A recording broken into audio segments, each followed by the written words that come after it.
அன்பு செல்லமே, நீ இருக்கும் நிலை எனக்கு புரியும். நீ என்ன கேட்கிறாய்? ஒவ்வொரு கேள்வியும் என்னை வந்து சேர்ந்து கொண்டுதான் இருக்கிறது. நான் இறந்து போய்விட்டேன் என்று கண்டு கொள்ளாமல் இருக்கிறீர்களா சாயி என்று என்னை கேட்ட கேள்வியால் நான் மனதால் அதிர்ந்துதான் பார்த்தேன்.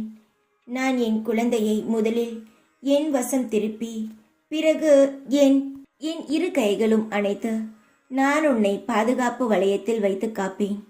வீணாக மிரட்டலுக்கும் தேவையில்லாத விமர்சனங்களுக்கும் அஞ்சாதே. நீ உன் வேலையை சிறப்பாக செய்து கொண்டு இருக்கிறாய். யார் விமர்சனங்களும் உன்னை ஒரு பொழுதும் எதுவும் செய்துவிடாத.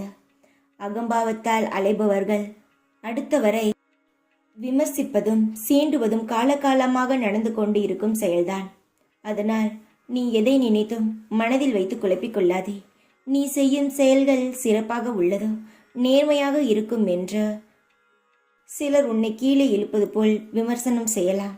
அதெல்லாம் காதில் வாங்கிக் கொள்ளாமல், எந்த ஒரு தேவையில்லாத பேச்சையும் உன் காதில் போட்டுக்கொள்ளாமல் நிம்மதியாக இரு.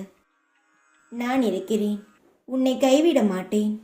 எந்த இடத்திற்கு அழைத்து செல்ல வேண்டும் என்பதற்காக நான் உன்னிடம் வந்தேனோ அந்த ஒரு உயரத்திற்கு நான் உன்னை அழைத்து செல்வேன். உன்னை தூக்கி நிறுத்தும் நேரம் இது. நாம் உயர்கின்றோம் என்றாலே விமர்சனங்களும் உயரும். அதை பொருள்படுத்தாதே. அவர்கள் ஒரு தீய சக்தியாக நினைத்து விட்டுவிடு. மறதி என்று ஒன்று இல்லை என்றால் மனிதன் பித்து பிடித்து விடுவான். அதனால்தான் இறைவன் மனிதனை படைத்து பொழுதே மறதி என்ற ஒன்றையும் சேர்த்து படைத்து உள்ளார். அதனால்தான் சொல்கிறேன், நல்ல வார்த்தைகளை மனதில் வைத்து சந்தோஷப்படு, முன்னேறு.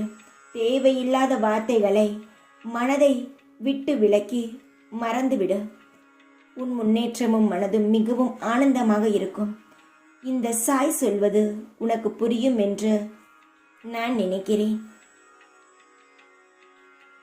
இளமையில் வாழ்க்கையை புரிந்து கொண்ட நீ இதையும் நிச்சயமாக புரிந்து கொள்வாய். எந்த நிலையிலும் சாய் இருப்பதை நீ மறந்ததே இல்லை. பிறகு ஏன் தைரியமாக இரு, நான் இருக்கிறேன் என்றும். எதை கண்டும் அஞ்சாதே. விமர்சனங்கள் உன்னை எதுவும் செய்யாது. தைரியமாக இரு. எப்பொழுதும் உன் கூடவே இருப்பேன் நான். ஓம் சாய்ராம்.